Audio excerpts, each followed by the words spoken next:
இது சந்தனபுரம்ங்கிற கிராமம். இந்த ஊரோட கடைசில ஒரு பழைய குடிசை வீடு இருக்கு. அந்த வீட்டுல பார்வதம்மா, அவரோட மகன் ரவி, மருமக ஸ்வப்னா எல்லாரும் வாழ்ந்துட்டு வராங்க. பார்வதம்மாவோட கணவர் கொஞ்சம் வருஷங்களுக்கு முன்னாடியே இறந்து போயிருப்பாரு. அதனாலே ரவிய ரொம்பவே அன்பா வளர்த்திருப்பாங்க. ஆனா அந்த அன்பே அவனை ரொம்ப சோம்பேறி ஆக்கிடுச்சு. அவன் பெரியவனானதுக்கு அப்புறமும் எந்த வேலைக்கு போகாம சும்மா ஊர் சுத்திட்டு இருந்தான்.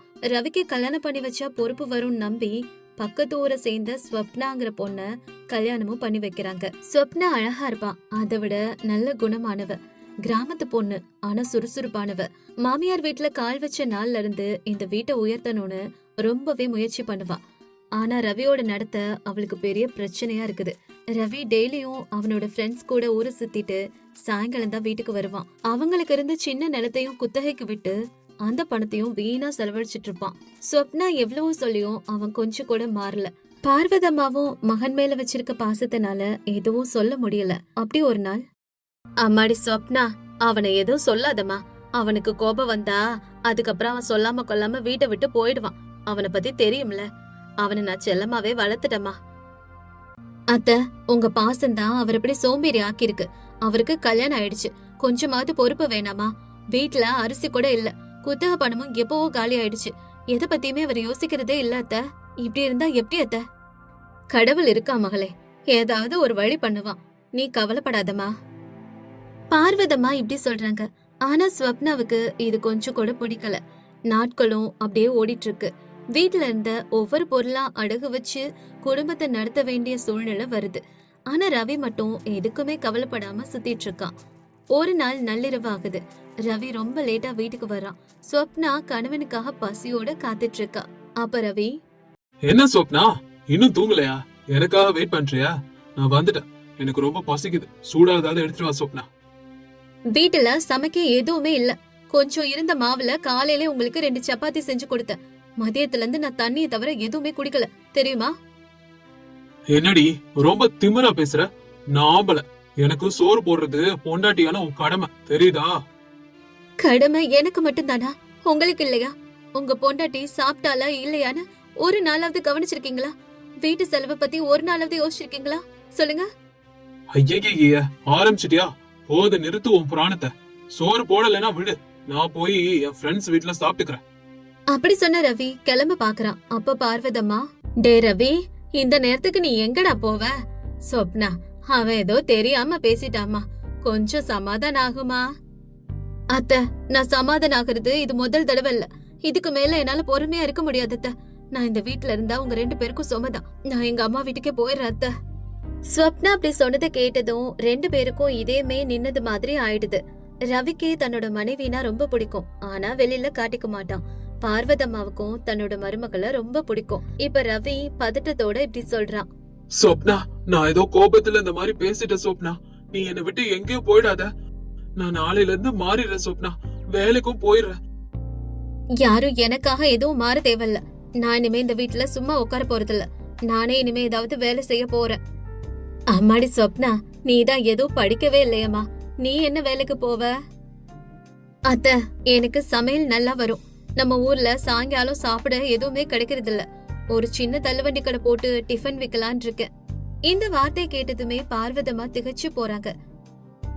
என்னது டிஃபன் வண்டியா? நம்ம மானம் என்னமா ஆகுறது?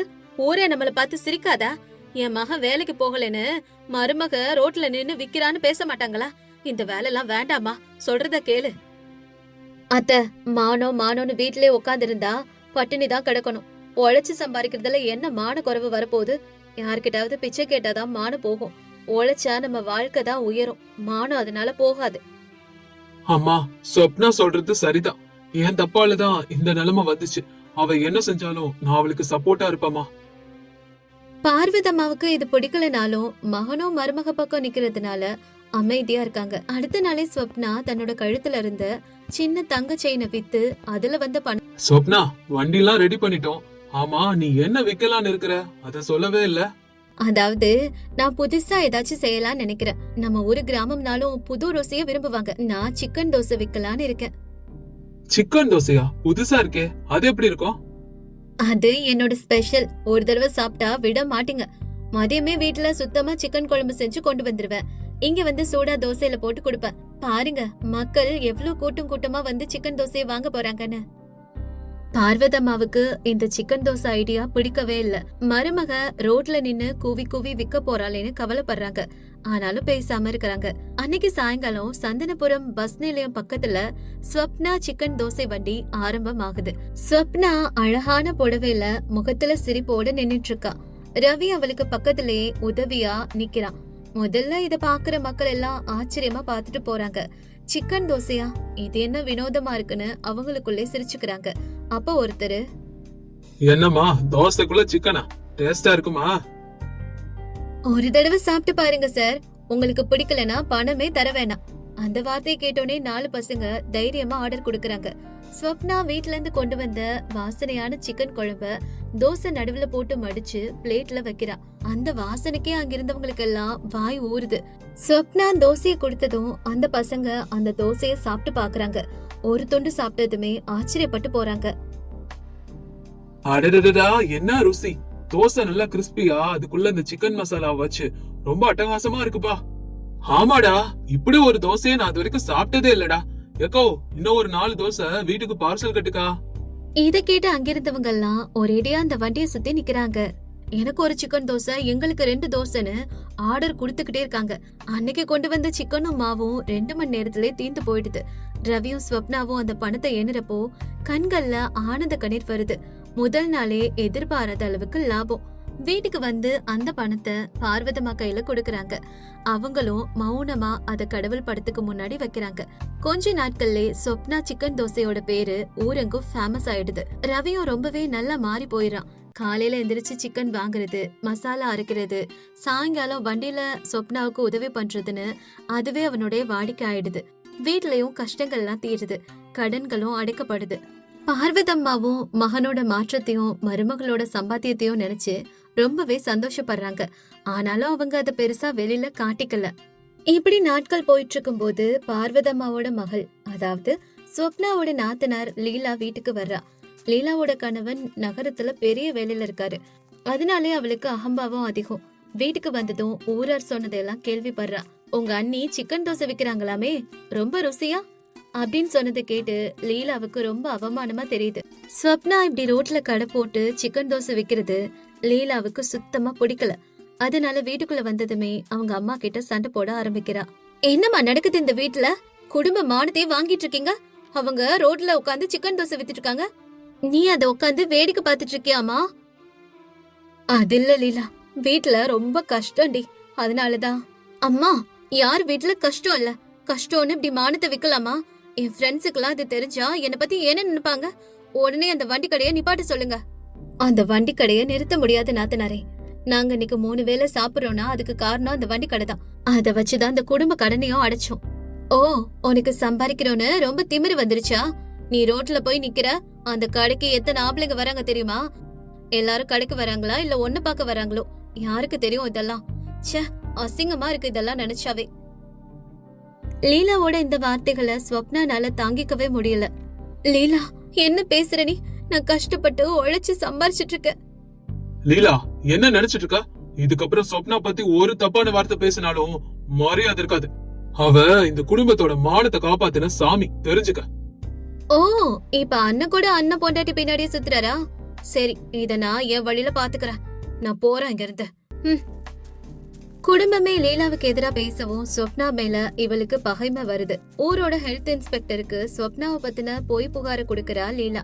ஹலோ சார், நம்ம ஊரு பஸ் ஸ்டாண்டுக்கு பக்கத்துல ஒருத்தங்க சிக்கன் தோசை விக்கிறாங்க. கெட்டு போன சிக்கனை போடுறாங்க, சுத்தமே இல்ல. சாப்பிட்டு நிறைய பேருக்கு வாந்தி வந்துருச்சு, உடனே வந்து பாருங்க சார்.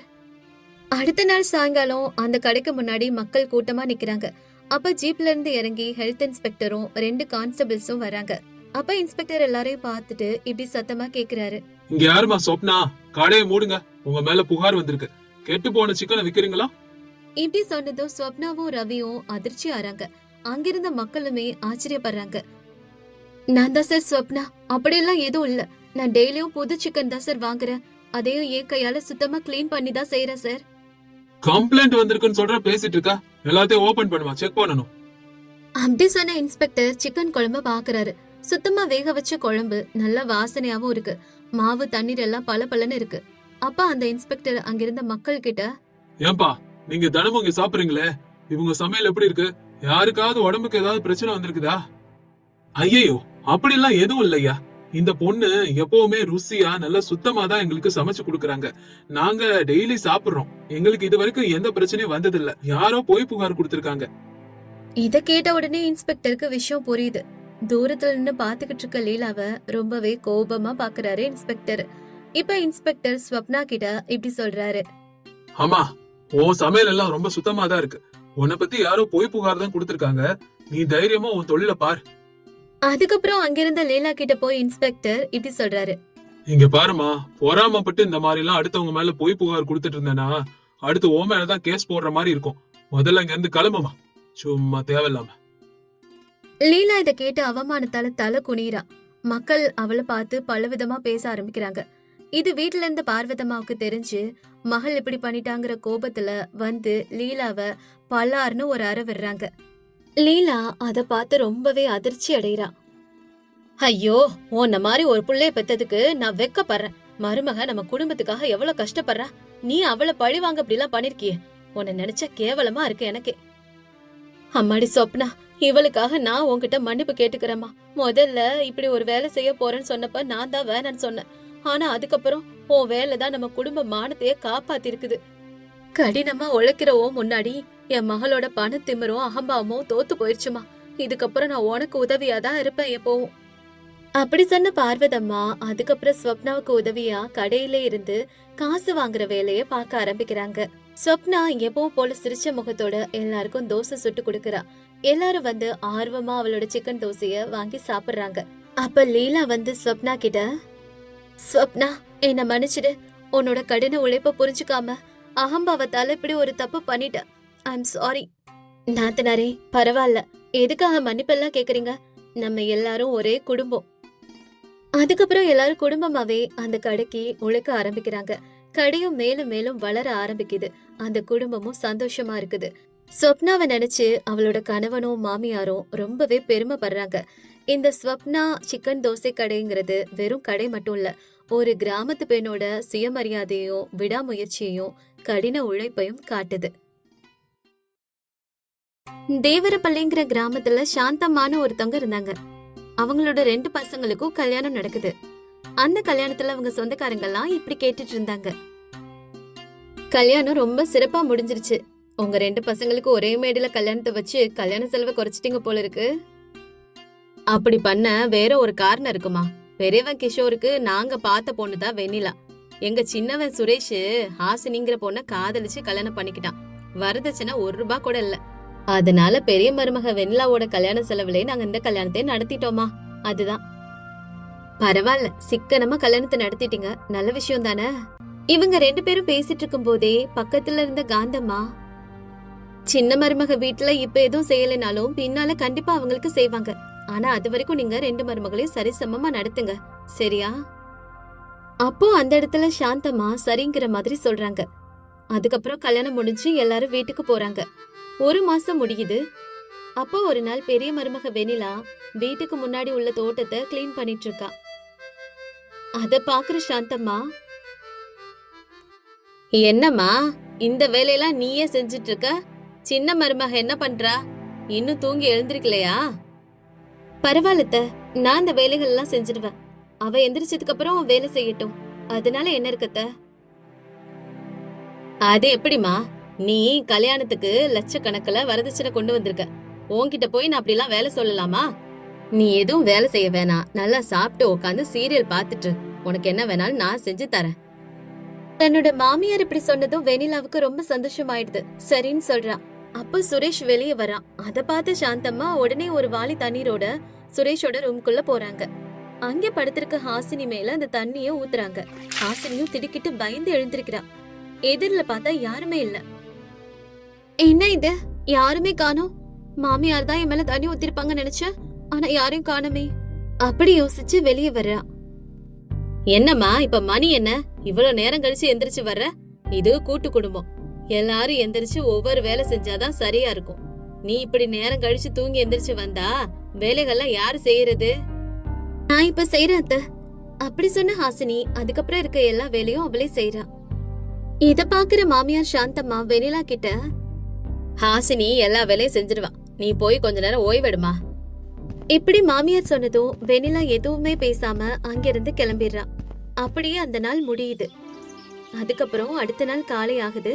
அப்ப யாருமே எழுந்திருக்கல. ஹாசினி மட்டும் ரொம்பவே சீக்கிரமா எழுந்துடுறா. எழுந்திருச்சு எல்லா வேலைகளையும் அவளே செய்யறா. அதுக்கப்புறம் ஒவ்வொருத்தரா எழுந்து வர்றாங்க. எல்லாருமே ஹாசினி கிட்ட என்னென்ன டிஃபன் வேணும்னு சொல்லி செய்ய சொல்றாங்க. ஹாசினியும் எல்லாருக்கும் டிஃபன் செஞ்சு பரிமாறா. இப்படியே ஒரு வாரம் போகுது. ஒரு வாரத்துக்கு அப்புறம் ஹாசினி மாமியார் கிட்ட, அத்தை, நான் உங்ககிட்ட ஒன்னு சொல்லணும். நம்ம வீடு என்னமோ பெரிய ஹோட்டல் மாதிரி, எல்லாரும் அவங்களுக்கு தேவையான சாப்பாடு சொல்லிட்டு போயிடுறாங்க. நான் ஒரு ஆளே எல்லா வேலையும் செய்யற மாதிரி இருக்கு. காலையில எந்திரிச்சும் நானே எல்லாருக்கும் எல்லா வேலையும் செஞ்சு கொடுத்துட்டு இருக்கேன். வெனிலாக்கா ஒரு வேலையும் செய்யறதில்ல. நீங்க கொஞ்சம் அவங்க கிட்ட ஏதாவது சொல்லுங்க அத்தை. ஹாசினி இப்படி சொன்னதை கேட்டதும் சாந்தம்மாவுக்கு ரொம்ப கோபம் வருது. நான் தான் அவளை ஒரு வேலையும் செய்யக்கூடாதுன்னு சொல்லி சும்மா உட்கார சொன்னேன். ஏன்னா அவ லட்சக்கணக்கில் வரதட்சணை கொண்டு வந்திருக்கா. நீ ஒண்ணுமே கொண்டு வரல. 2 பேருக்கும் வித்தியாசம் வேணாமா? அதனால நீ தான் எல்லா வேலையும் செய்யணும். தேவையில்லாம பேசிட்டு இருக்காத, போய் வேலை செய்ய.